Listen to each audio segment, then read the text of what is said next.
LSI Denny Jaya, Airlangga Hartarto cawapres kuat untuk isu ekonomi. 8 bulan menjelang Pilpres 2024, 3 tokoh provinsi menguat sebagai bakal calon wakil presiden. 3 tokoh tersebut yakni Ridwan Kamil dari Jawa Barat, Gibran Rakabuming Raka dari Jawa Tengah, dan Hovifah Indar Parawansa dari Jawa Timur. Berdasarkan hasil riset terbaru LSI Denny Jaya periode 30 Mei hingga 12 Juni 2023, 8 bulan menjelang Pilpres 2024, Ketua Umum Partai Gerindra, Prabowo Subianto, masih unggul atas Ganjar Pranowo dan Anies Baswedan. Elektabilitas Prabowo Subianto tercatat sebesar 34,3%, Ganjar Pranowo 32,7%, dan Anies Baswedan 22,1%. Elektabilitas Prabowo Subianto terpaut 1,6% dengan Ganjar Pranowo dan 12,2% dengan Anies Baswedan. Secara tren yang diamati dari 3 survei, yakni Januari, Mei dan Juni 2023, elektabilitas Prabowo Subianto terlihat menanjak, Ganjar Pranowo naik turun, dan Anies Baswedan stagnan.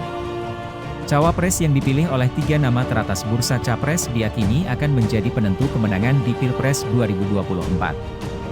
Ganjar Pranowo yang lemah di Jawa Barat bisa melirik Ridwan Kamil. Prabowo Subianto yang ingin merebut Jawa Tengah melirik Gibran Rakabuming Raka.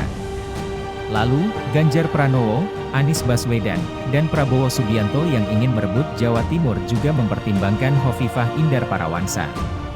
Peneliti LSI Denny Jaya, Hanggoro Pamungkas mengatakan, saat ini sedang dilakukan proses judicial review di Mahkamah Konstitusi, MK, agar yang menjadi capres, cawapres itu bisa berumur di bawah 40 tahun.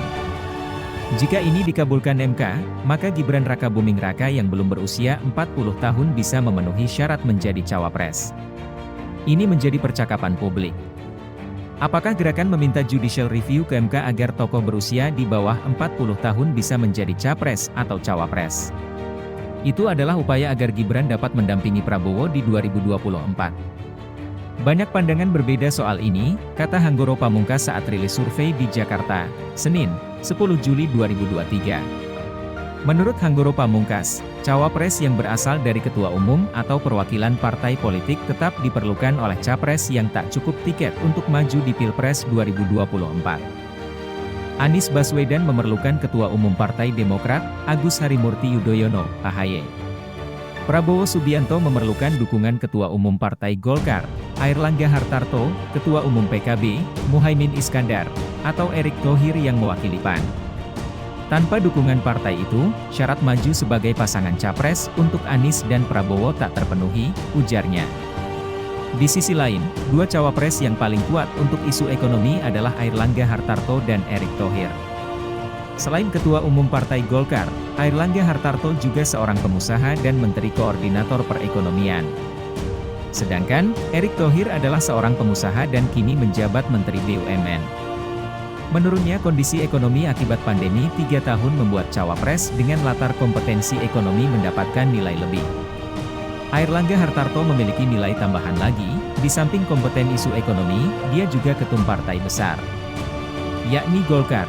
Terang Hanggoro, adapun hasil riset terbaru LSI Denny Jaya dilakukan melalui survei tatap muka, face-to-face interview, dengan menggunakan kuesioner kepada 1.200 responden di seluruh Indonesia, margin of error survei ini sebesar 2,9%.